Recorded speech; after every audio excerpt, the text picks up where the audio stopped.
மயிலாடுதுறையில் இந்து சமய அறநிலையத்துறை இணை ஆணையர் அலுவலகத்தை முற்றுகையிட்டு சித்தர்காடு கிராம மக்கள் போராட்டத்தில் ஈடுபட்டனர். இந்து சமய அறநிலையத்துறை அதிகாரிகள் பிரம்மபுரீஸ்வரர் கோவில் வழிபாட்டிற்கு இடையூறு செய்ததாக அவர்கள் குற்றம் சாட்டினர். சித்தர்காடு சம்பந்தம் 10 நாள் திருவிழா கோயில் திருவிழாவும் ரொம்ப விமர்சையா செய்வாங்க. அதுல 8 நாள் உற்சவம் நல்லாவே நடந்தது. நேற்று ஒரு இந்த பாடல் ஒலிபெருக்கினால சவுண்ட் அதிகமாயிட்டு சொல்லாம எந்தவித முன்னறிவிப்பு இல்லாம வந்துட்டா உடனே அறநிலையத்துல ஆஃப் பண்ணிட்டு போயிட்டாங்க. அதுல எங்க எல்லாருக்குமே கோயில் வருத்தம்.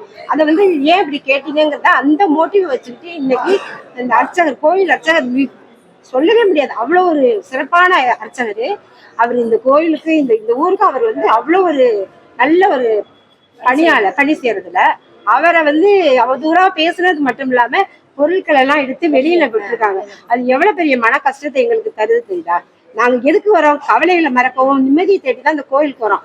அவ்வளவு அழகா இந்த கோயில் மாதிரி சுத்தமும் இல்ல, அவ்வளவு சுத்தமா இருக்கும். அவ்வளவு அழகா அம்பாள் எடுக்கணும். எந்த சாமியை எடுத்தாலுமே சர்வ அலங்காரத்தோட ரொம்ப அழகா இருக்கும். அதையும் வர சொல்லியிருக்கிறாங்க. அங்க அறநிலையத்தோட எல்லாம் தான் சொல்றாங்க சரி இல்ல சுத்தம் இல்ல அப்படின்னு. சுத்தம் நீங்களே பாருங்க, சுத்தி பாருங்க.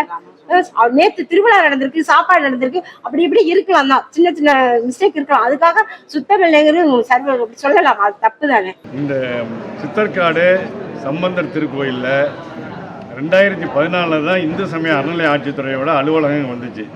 இந்த அலுவலகம் வருகின்ற பொழுதே நாங்கள் இந்துக்கள் எல்லாம் சேர்ந்து இங்கே அலுவலகம் வைக்கக்கூடாது அப்படின்னு சொல்லி நாங்கள் எதிர்ப்பு தெரிவித்தோம். இருந்தாலும் அதையும் மீறி இங்கே அலுவலகம் வந்ததுக்கப்புறம் இப்போ நாங்கள் கோவிலில் திருவிழாக்கள் இது ஒலிபெருக்கெலாம் வச்சா எங்களுக்கு ஒலிபெருக்கி இடையூறாக இருக்குன்னு சொன்னாங்கன்னா, தொடர்ந்து இதே இந்த அறநிலையத்துறை தொடர்ந்து இங்கே இருக்கிறதுக்கு இந்த உடனடியாக இந்த அறநிலையத்துறை இந்த அலுவலகத்தை இங்கே காலி பண்ணணும். அப்போ தான் இங்கே விழாக்களை தொடர்ந்து நடத்த முடியும் என்பதை மக்கள் சார்பாக நாங்கள் தெரிவித்தோம்.